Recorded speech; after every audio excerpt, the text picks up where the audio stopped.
compatriotes du Sénégalais, de la diaspora comme du Sénégal, c'est votre compatriote Mohamedou Nourou qui a le plaisir de vous retrouver pour échanger avec vous des problèmes qui assaillent notre pays et au-delà de la planète Terre. Ces jours-ci, on a vu des Sénégalais se délecter, se réjouir du fait que l'Union européenne a saisi, a écrit au Sénégal.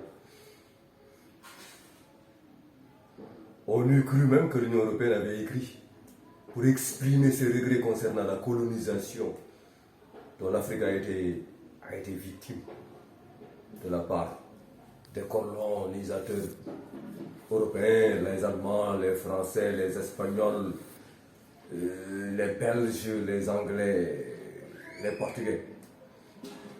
Une année. Il est question d'une lettre où l'Union européenne demandait au Sénégal de procéder, de renvoyer les élections prévues pour le 31 juillet 2022. L'Union européenne n'a pas de leçon de démocratie à donner au Sénégal. Bon, il s'en faut. L'Union européenne doit plutôt rendre ses comptes à l'Afrique. Comme nous l'avons dit, l'Union européenne, qui est née des entrailles de la CECA, de la Communauté européenne pour le charbon, du charbon et de l'acier là. Elle est en train de commettre pour l'instant, elle, avec les États-Unis, bien sûr, avec la Chine et l'Inde, elles sont en train de commettre. Et tous ces pays pollueurs-là, avec les gaz fossiles, les énergies fossiles, sont en train de commettre un crime irréparable, qu'est la destruction massive et la disparition précipitée de la planète Terre. Et si la planète Terre disparaît, il est évident que les vies qui sont abritées par la planète Terre aussi vont disparaître. Avant même que la planète Terre ne disparaisse. Parce que toute vie au niveau de la Terre est remise en cause par les capitalistes qu'il y a au niveau de l'Europe, qu'il y a au niveau des États-Unis, qu'il y a au niveau de la Chine et autres là. Ces capitalistes sont en train de détruire la planète en rejetant énormément de gaz à effet de serre, qui sont en train de compromettre toutes sortes de vies. Déjà, la biodiversité est en train d'après les statistiques que donnent les chercheurs ces temps-ci, bien sûr, si on écoute la presse, on voit que des statistiques qui chassent les unes les autres. Des statistiques plus catastrophiques les unes que les autres, qui se succèdent au niveau de la presse scientifique mondiale. Même la péninsule ibérique, même l'Italie, qui regroupe le Portugal et l'Espagne, est menacée par une forte baisse des précipitations du fait de la pression des Açores là. Et tout ça qui est la conséquence des changements climatiques. Ce qui se passe en Nouvelle-Zélande, en Australie, c'est aussi avec les inondations, c'est aussi le changement climatique. Ce qui se passe ces temps-ci en Amérique de l'Ouest avec les feux de forêt, c'est encore le changement climatique. La sécheresse, les 4 années de suite sans pluie qu'il y a dans la Corne de l'Afrique, c'est encore le changement climatique. Le Niger, qui est là à côté de chez nous, du Sénégal, là, où des populations, des enfants meurent pratiquement comme des mouches, c'est encore les conséquences du changement climatique. Mais les Occidentaux ne s'en soucient pas. Ce n'est pas leur affaire. Au contraire, vous avez vu ce qui se passe aux États-Unis avec la soi-disant Cour suprême qui est libre, qui se vante de sa liberté et qui a pris des mesures contre le contrôle des armes. Ça, c'est un autre problème. Qui a pris une décision interdisant à l'État de New York de pouvoir contrôler les armes. Et ensuite, qui a dit que le pouvoir de Biden ne peut même pas diminuer, réduire les gaz à effet de serre au niveau des États-Unis. Le modèle capitaliste, chers humains, le modèle capitaliste est là contre la vie de l'espèce humaine. Avec tous les rapports qu'on a suivis, même le laboratoire parisien sur les inégalités a dit que 3,5% des gens les plus riches, on n'a pas dit des riches du monde, mais des gens les plus riches, parmi les gens les plus riches du monde, les 3,5%, ont une fortune qui est équivalente à celle de 53% des populations les plus pauvres de cette planète. Et ça, c'est la conséquence de quoi? C'est la conséquence du mode de production, du régime de production capitaliste.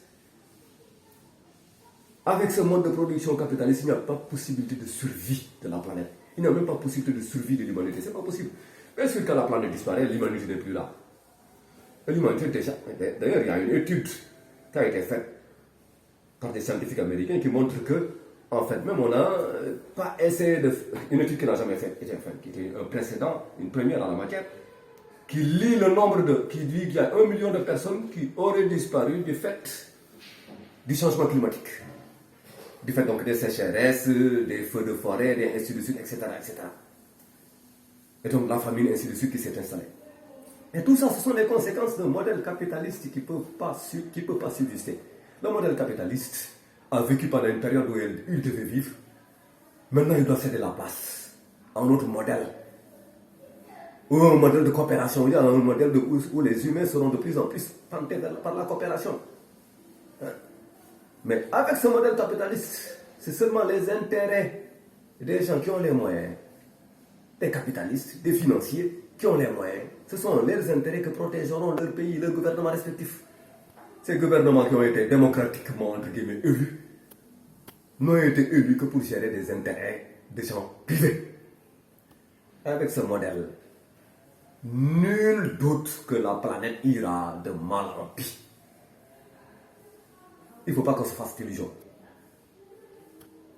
Les intérêts fossiles seront toujours préservés par les pouvoirs en place. Il n'y a rien à faire. C'est ainsi que le capitalisme fonctionne. Le capitalisme, son intérêt, le capitalisme c'est l'égoïsme primaire. Ce qui intéresse celui qui a son investissement, celui qui investit, ce qui l'intéresse c'est le maximum de profit qu'il peut se faire. Le reste qui adviendra à la planète, ça ne l'intéresse pas. Vous avez vu, pendant que nous on pleure du changement, de la consommation de gaz à effet de serre, etc., etc., des gens n'ont pas hésité à donner 250 millions de dollars pour aller, c'était 4 je crois, pour aller faire le tour de la planète, la couche extérieure de la planète, faire un tour dans l'espace avec SpaceX. Donc, qu'on ne se fasse pas d'illusions avec le modèle capitaliste, l'appareil ne peut pas être sauvé. Mais si nous revenions à notre cher Sénégal, où vous avez entendu le juge Maître Doudou, enfin le juge, excusez-moi de ce lapsus, Maître Doudou Ndoye a dit lui-même que le Conseil constitutionnel a prononcé l'illégalité. Ça, nous l'avions dit ici déjà depuis longtemps. Que les Sénégalais ne se foutent pas de nous, ne se moquent pas de nous, que les journalistes ne se moquent pas de nous. On ne se moque pas des Sénégalais. Le code électoral, c'est une loi. De même que le code des procédures pénales est une loi. Le code électoral, c'est des lois électorales qui ont été votées au niveau de l'Assemblée nationale et qui sont passées ainsi. C'est le législateur qui vote les lois. Ce n'est pas les juges qui votent les lois, c'est les législateurs qui votent les lois. Le législateur, celui qui a été élu au niveau de l'Assemblée nationale, ils ont voté ces lois, c'est le code électoral. Et n'oubliez pas que nous, quand on était jeunes, on était encore au lycée Malixi, en 88, lors des élections de 88, il y a eu n'importe quoi. Abdou Diouf avait même instauré l'état d'urgence à Dakar. L'armée était dans les rues à Dakar. À la suite de cela, l'opposition s'est regroupée au sein de la CONACPO, Coordination des nationales des chefs de partis d'opposition. Et en 89, ils ont refusé de participer aux élections locales de 89, afin de pouvoir pousser Abdou Diouf à accepter un dialogue en vue de faire la refonte du code électoral. Ce qu'Abdou Diouf a finalement accepté. De longues négociations ont accouché du code électoral de 92, consensuel. Consensuel parce que ça a été l'objet de négociations entre le pouvoir et l'opposition en place. En 1992. Et c'est ce code électoral-là, même, c'est ce code électoral qui avait allongé le mandat du chef de l'État, parce que les élections présidentielles et législatives se faisaient le même jour avant. C'était organisé le même jour avant, tous les 5 ans.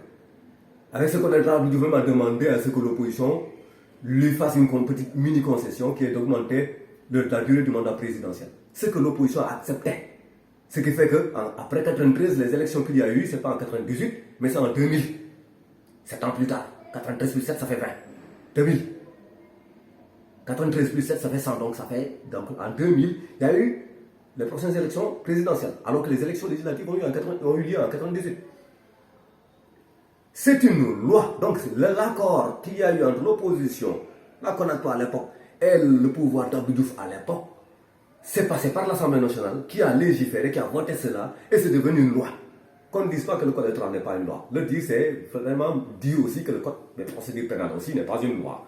C'est la même chose. Ignorer même ce que c'est qu'une loi, c'est ce qui pousse certains à dire que le code électoral n'est pas une loi. Bon sang, qu'on taise cette ignorance-là, hein. L'ignorance n'est pas un argument. Les gens qui ne savent pas que le code électoral est une loi, bon Dieu, ils n'ont qu'à aller retourner à l'école et demander d'autres avis, d'autres conseils.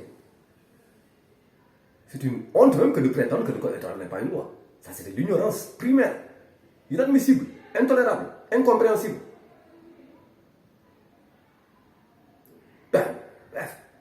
Donc, le code électoral, là, une fois qu'il a été, tous les partis qui déposaient leur candidature veillent à respecter les termes, les articles du code électoral. Mais, cette année-ci, nous parlons de l'année 2022, il y a eu d'autres. Avant Benno Bokk, avant la liste de Benno Bokk et la liste de Yewwi Askan Wi, il y a d'autres listes qui ont été rejetées pour avoir violé certains éléments du code électoral, certains articles du code électoral. Personne ne s'en est tenu. Mais on a vu que lorsque les gens ont senti que les listes de par ici de Yewwi et de Benno Bokk risquaient d'être rejetées, parce que d'après même les propres dépositaires de ces listes, initiateurs de ces listes-là, il y avait des erreurs qu'ils avaient commises. Ils avaient violé certains articles du code électoral. On a vu des gens là qui se réclament de la société civile parler de drapeau, enfin, dire que oui, pour qu'il y ait la paix, la stabilité du pays, il ne faut pas qu'on applique le code électoral. Et ces gens-là se prétendent être juristes. Nous faisons allusion ici à Alioune Tine et à aussi Seydi Gassama d'Amnesty International. Mais bon Dieu, c'est comme ça qu'ils défendent le droit. Hein? Alioune Tine, oui, on comprend. Lui qui s'était accroché, ces gens qui veulent se fossiliser au niveau des institutions qu'il dirige là. Alioune Tine a voulu se fossiliser au niveau de la RADDHO, mais après avoir perdu le radeau de la RADDHO, il a créé son Africa Jom Center pour se réfugier là-bas. Ces gens-là qui ne veulent même pas de l'alternance au niveau de leurs organisations là, c'est eux qui prétendent vouloir se préoccuper de la stabilité du pays. La stabilité du pays, là, elle a un prix. Hein. C'est que les codes électoraux pour lesquels nous nous sommes battus, et nous avons même connu une année blanche en 1988. Au Sénégal, il y a eu l'année blanche. Pour des raisons politiques. L'année blanche, là, c'était des conséquences des troubles qu'il y a eu lors des élections de 1988. Des Sénégalais se sont sacrifiés. Certains ont sacrifié leurs études, d'autres ont sacrifié autre chose et autre chose. D'autres même ont perdu leur liberté. Mais c'était pour qu'il y ait en définitive un code électoral clair qui permet à ce qu'il n'y ait plus de confusion au niveau des élections. Mais on a ce code électoral maintenant. Et maintenant, des gens nous disent non, qu'on baillonne ce code électoral-là pour qu'il y ait la paix. On ne baillonnera pas le code électoral. Ce code électoral qui est à parfaire, on ne va pas le baillonner. Certes, le code électoral, même à l'époque, ne demandait même pas le parrainage pour les partis politiques. Le parrainage était exigé pour les candidats indépendants, uniquement. Mais les partis politiques étant considérés comme des gens qui sont acteurs de la vie politique et démocratique du pays, avaient été exonérés des parrainages. C'est après Macky Sall qu'il a imposé plutôt aux partis politiques en 2019 en voulant procéder à son triage. Et les partis politiques ont commis l'erreur de ne pas avoir boycotté ces élections de 2019. Mais les listes là qui étaient passées là, à travers les filtres du Conseil constitutionnel à l'époque là, ces gens-là qui étaient passés, ils n'ont pas appelé au boycott. Et pourquoi? Parce que l'enfer, c'est les autres là. L'enfer là, c'est les autres listes que ça atteint, donc les autres n'ont qu'à se débrouiller avec les listes. Et maintenant que ça atteint leur liste, ils doivent savoir ce que c'est que le retour du bâton. Je dis que ces gens-là qui se font passer pour la société civile là, ce ne sont même pas des gens élus. Leur opinion ne représente que leur opinion plutôt personnelle. N'engage pas les Sénégalais. Les Sénégalais, bon Dieu, veulent aspirer à un changement. Pas seulement à un changement de personne. Nous ne voulons pas seulement d'un changement de personne comme nous l'avons dit et répété ici à plusieurs reprises. Parce que depuis qu'Abdou Diouf fait partie, c'est le même système qui est toujours là. C'est les mêmes revendications qu'on a toujours. Pourtant, Abdou Diouf n'est plus là. On a chassé Abdou Diouf en 2000, espérant qu'Abdoulaye Wade ferait mieux. Abdoulaye Wade a fait pire. On a chassé Abdoulaye Wade en 2012, espérant que Macky Sall ferait mieux. Il est en train de faire pire. Nous voulons d'un changement qualitatif, d'un saut qualitatif qui se fasse au Sénégal. Mais avec cette hypocrisie qu'on voit à travers ces pseudo-gens de la société civile et autres là, ça se voit que le Sénégal n'est pas encore prêt pour un changement qualitatif au niveau de la sphère politique. Et c'est dommage. On a même honte de se faire passer pour un Sénégalais, au vu aussi des interventions basses, de basse envergure là, comme quoi, oui, la paix du Sénégal. Qu'est-ce que c'est la paix du Sénégal? Des gens qui sont morts, il y a des gens qui... Abdoulaye Wade, il a été emprisonné à combien de reprises? Sous Diouf, parce qu'il marchait pour qu'on modifie certaines choses. Combien de fois Abdoulaye Wade a été emprisonné? Et puis des gens qui appellent à des manifestations. Soyez sérieux. On n'a rien contre les manifestations. Les contre-manifestations sont... C'est un droit démocratique. Les populations ont le droit de manifester pour exprimer leur ras-le-bol par rapport à certaines situations qu'elles vivent dans le pays. Et parce que nous sommes tenaillés par l'inflation qui est galopante dans ce pays. Il y a le chômage qui est plus qu'endémique. Les Sénégalais veulent s'enfuir et ils sont noyés dans la Méditerranée. Au su et au vu de l'Union européenne qui ne réagit pas. C'est l'Union européenne qui écrit une lettre au Sénégal là, qui ne réagit pas par rapport au nombre de naufragés qu'il y a dans la Méditerranée et dans l'Atlantique. Ces gens à qui on a empêché l'accès à l'Union européenne.